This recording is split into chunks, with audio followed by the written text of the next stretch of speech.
So hello, everyone. I'd like to speak to you about robots writing fake news, and in particular about a new machine learning model from AI2, an institute in Seattle. This model has learned how to generate realistic text, and I'd like to show you how. So this is Grover. Grover is a neural language model. So it's an algorithm that tries to detect patterns in sequences. Grover was designed to consume text data.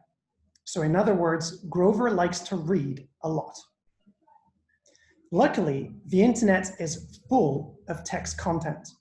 So AI2 downloaded almost all of the news articles on the web.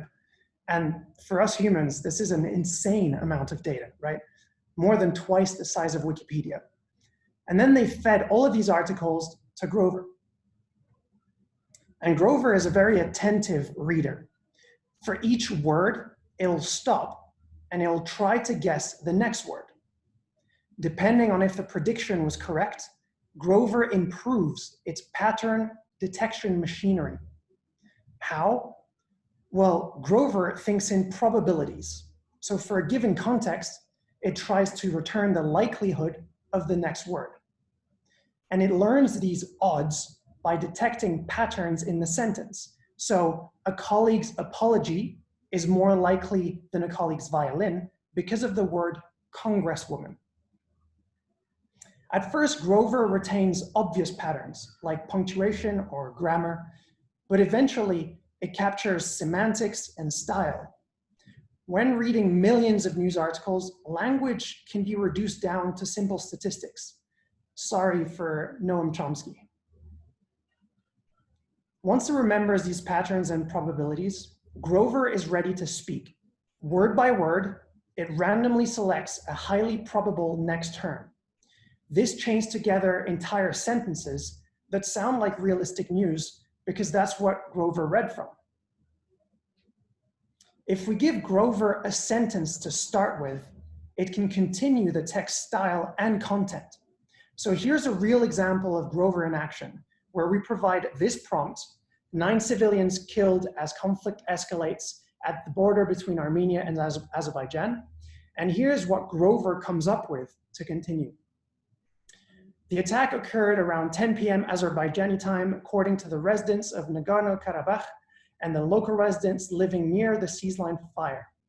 A ceasefire in Nagorno-Karabakh began in 1994, following a war between Azerbaijan and Armenia, but remains sporadically violated.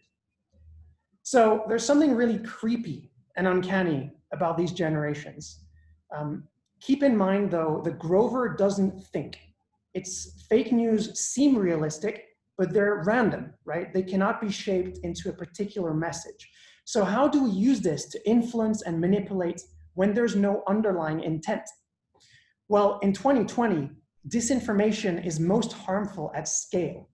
Millions of robot fake news can drown real facts, especially when so much information is crowdsourced, right? This is fake news quantity over quality. The key problem here is that Grover writes pretty damn well. People were found to trust Grover's news more than human written stories.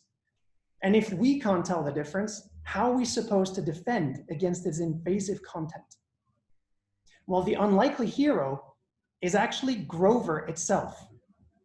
Grover is a text generator, but it can be turned into a text analyzer. Remember that it learned the probabilities of sequences of words. Well, it turns out that robot word probabilities are different than humans.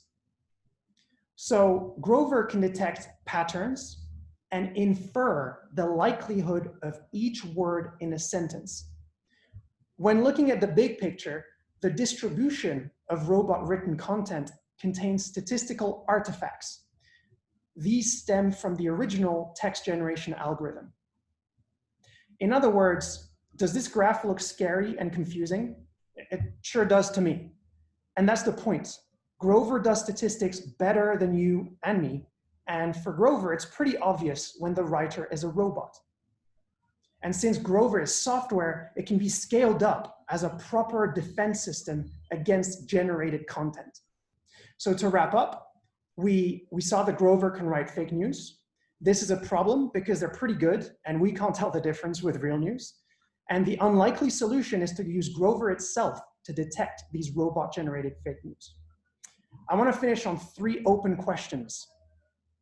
First, models like Grover have both malicious and defensive potential. So should companies like OpenAI or Google safeguard them to prevent them from falling into the wrong hands, or should they share them so that more researchers can improve them as defenses? Secondly, another way of dealing with misinformation is to automate the verification of facts. This is like jumping over the whole question of robot or human writers and instead making models that can directly answer, is this statement actually true? And lastly, it's official, we have entered the era of Blade Runner. We cannot tell if text was written by robots, and this will soon apply to conversations and videos as we saw with deepfakes. This is disrupting our society and communications, and our best defense is to use more robots. Thank you very much for listening. AI2 published this paper on Grover, so please check it out. And they also published an online app where you can go play and generate your own fake news, which is a lot of fun and I strongly recommend. And I'm also happy to answer all of your questions.